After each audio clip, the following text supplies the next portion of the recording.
Hey, what's up, people? Hope all is well. Mass Media, your agent for life, and I got a question for you today. A scenario where a person is looking to sell a property for 300,000, and they're going to give you two options for purchase. One, you go to the bank. Number two, you do private financing with no interest at all. Let's see which one is going to be best for you. Let me paint the picture for you. The sale price or the appraised price of the property is $300,000. The person is saying to you, well, if you go to the bank, I'll give it to you for $275,000, right? Or let's call it $250,000, right? Then the next option is, well, I'll also do a private financing arrangement for you.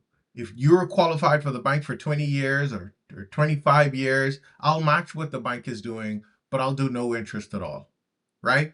But the catch, if we could call it a catch, is I have to charge you the full appraised value of the property. So there's no negotiation on the private financing. Which option is going to be better for you long term? That's an option number one with going to the bank. I'll give it to you for 250,000. Option number two, you'll do a private financing with no interest at 300,000. Let's jump on the computer and find out which option is going to be best for you right now. All right. So we're going to hop in a mortgage calculator right quick, and we already have the 250,000 queued in here. But let's start with the private financing option first. So 300,000 purchase price. And let's assume you're qualified for a 20-year term. We're going to do zero interest. We're going to do zero property tax and zero property insurance just for the sake of the argument. And in this particular case, you made a 10% down payment, which would put you at $30,000, right? Your payments on that are going to be $1,237.50 per month. Your total payment is obviously going to be $270,000 is the loan amount. And after it's all said and done, with zero, you got the PMI to throw this off here. So let me recalculate right quick. Okay, so 270,000. Obviously, your payments over that term is 270. You paid $30,000 of your own cash in there. So that's all you paid. $1,125 for 20 years. It's all said and done, right? Total out of pocket is $300,000.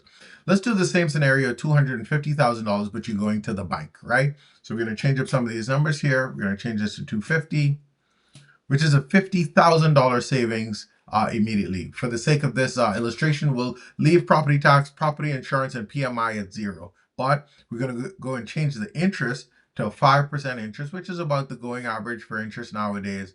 And then you made a 10% deposit, which puts you at about $25,000. Let's see how this works out. So your payments go up slightly. You're at $1,484.90 in purchase amount. Your loan amount is $225, but your payments over the 240 years is $356,000. So that means you would have lost $56,376 by going with the bank instead of going with the private financing option at $300,000. So while these are a few and far between, I just wanted to do an exercise with people just to help them appreciate that sometimes there's scenarios that you might consider paying more for the property than less for the property, especially if bank financing is involved.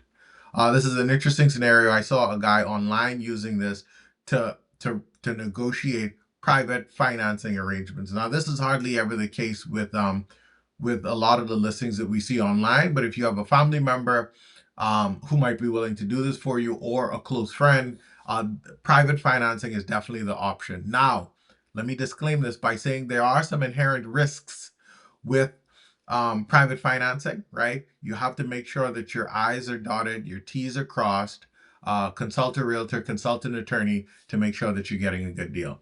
But I thought this was a very interesting exercise. It would be interesting to know what you thought was the answer.